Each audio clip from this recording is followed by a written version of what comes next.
জন্য তাকে জ্ঞান দান করেছেন। যখনই বালুর ঝড় শুরু হয়ে যায়, উট বুঝতে পারে, সে তখন সামনের ঠ্যাং দিয়ে, সামনের পা দিয়ে বালু খুঁড়ে তার ভিতরে গলাটা 1.5-2 হাত মাটির নিচে নিজের মাথাটা পুরি দিয়ে যতক্ষণ ঝড় না কমতেছে, 2 দিন 3 দিন 4 দিন 5 দিন পর্যন্ত মাটির ভিতরে বালুর ভিতরে মাথা দিয়ে থাকবে। অক্সিজেনের অভাবে মরবে না, পানির অভাবেও মরবে না। আফালা ইয়ানজুরুনা ইলাল ইবিলি কাইফা খুলিকাত। দেখো না উটটারে কেমনে বানাইছি। সুবহানাল্লাহ বলে। কোরআন শরীফ যুগের চাহিদা পূরণ করে।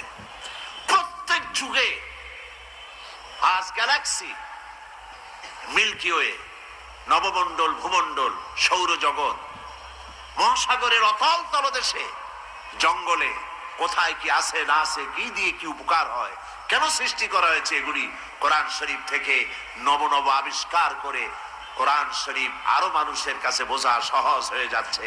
এজন্য আমি বলেছি আমার ব্যক্তিগত অবজারভেশন থেকে যে বিজ্ঞানের আবিষ্কার যত বেশি বাড়বে, কোরআন বোঝা মানুষের জন্য তত সহজ হবে। যেমন আরেকটা জিনিস দেখাই, আরেকটা জিনিস বুঝাই। কিয়ামতের দিন আল্লাহ রাব্বুল আলামিন আমলনামা ছেড়ে দিবেন। এই আমলনামাগুলি ঈমানদারের সামনের থেকে ডান হাতে আসবে, বেঈমানের পিছন থেকে বাম হাতে আসবে আমলনামা। একজন আমাকে বলছিলেন, মৌলানা সাহেব এটা কেমন কথা, আমলনামা মানে কি?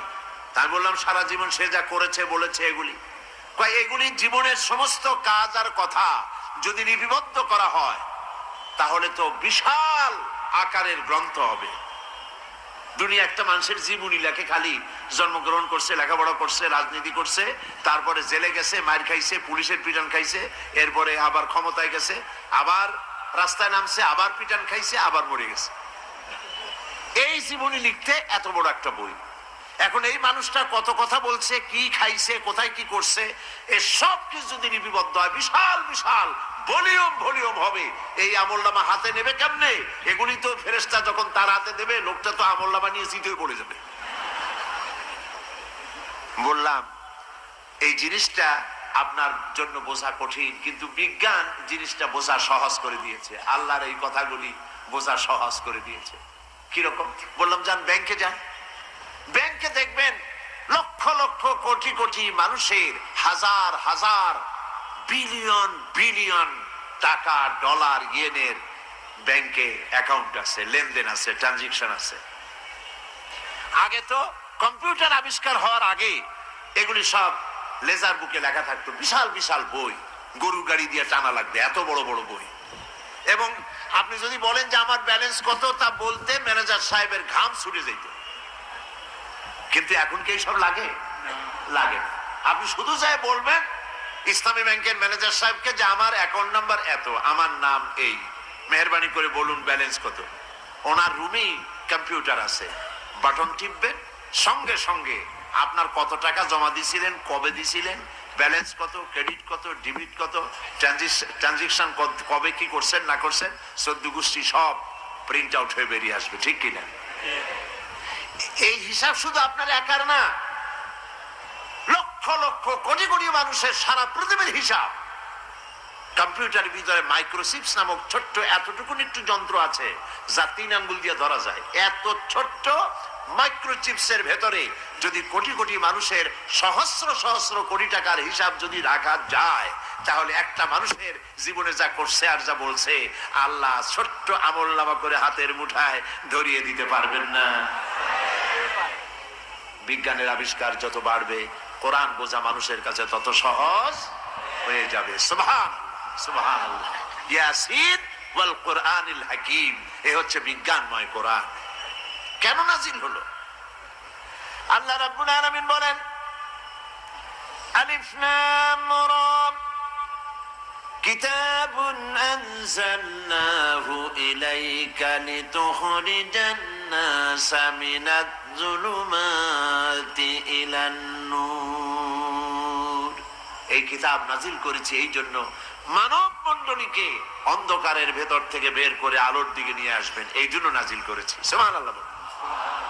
মানুষ সব অন্ধকারে। আল ইসলাম নূরুন, ইসলাম হলো নূর। আর কুফরি কি? বাতিল, অন্ধকার। ইসলাম একমাত্র পথ, নূর, আলো। এই আলোর পথে আনার জন্য কোরআন নাজিল করেছি। আল্লাহ যা যা করেছেন, শয়তান তার সামনে আর একটা করেছে, করে নাই? করেছে। আল্লাহ রাব্বুল আলামিন তিনি অর্থনীতির ক্ষেত্রে সুষম বন্টন নীতির জন্য অর্থনীতির ক্ষেত্রে আল্লাহ দিয়েছেন যাকাত।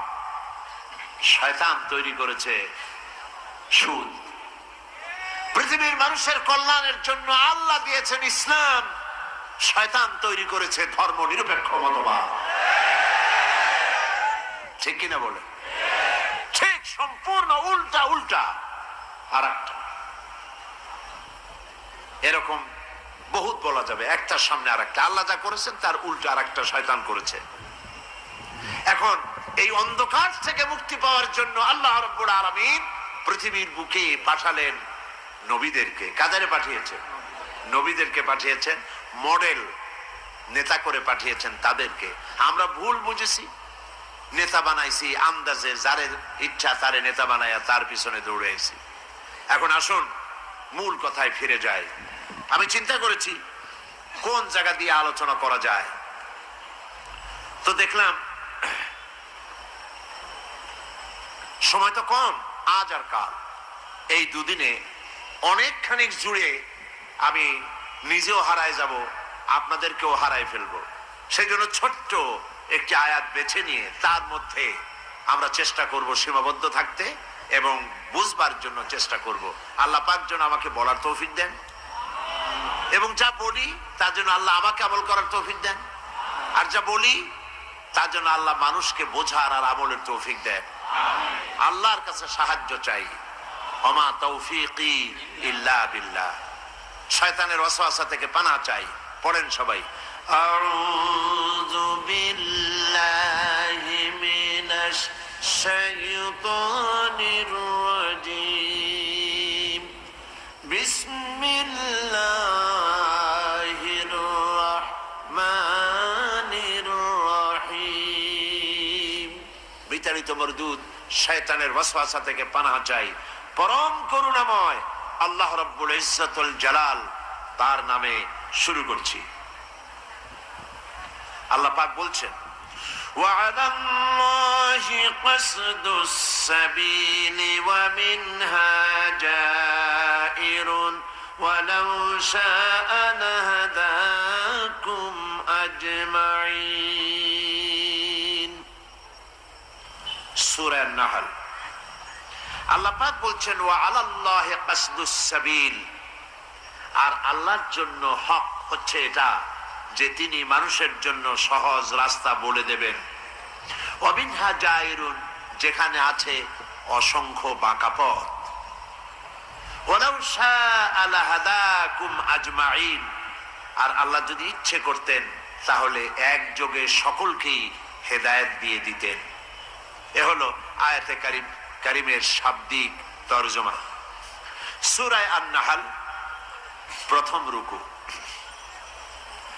প্রথম রুকুর শেষ আয়াত, ওয়া আলাল্লাহি কাসদুস সাবিল।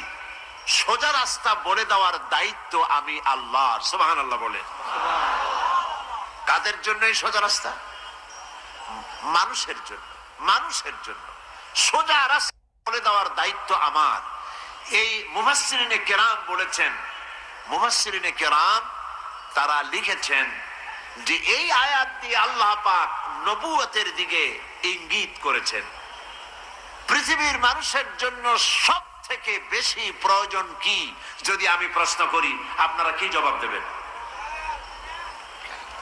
কেউ বলবেন ভাত, কেউ বলবেন তরকারি, নাকি কি বলেন তো? পৃথিবীর মানুষের জন্য সব থেকে বেশি প্রয়োজন রিসালাত। সব থেকে বেশি প্রয়োজন রিসালাত। কারণ হচ্ছে আল্লাহ রাব্বুল আলামিন ডাইরেক্ট কোন মানুষের সঙ্গে কথা বলেন না। আল্লাহ যা বলতে চান, তিনি মানুষকে হেদায়েত দিতে চান, তিনি সরাসরি আমাদের সাথে কথা বলবেন না। তিনি কথা বলতে হলে মিন ওয়ারাই হিজাব, পর্দার আড়াল থেকে বলেন।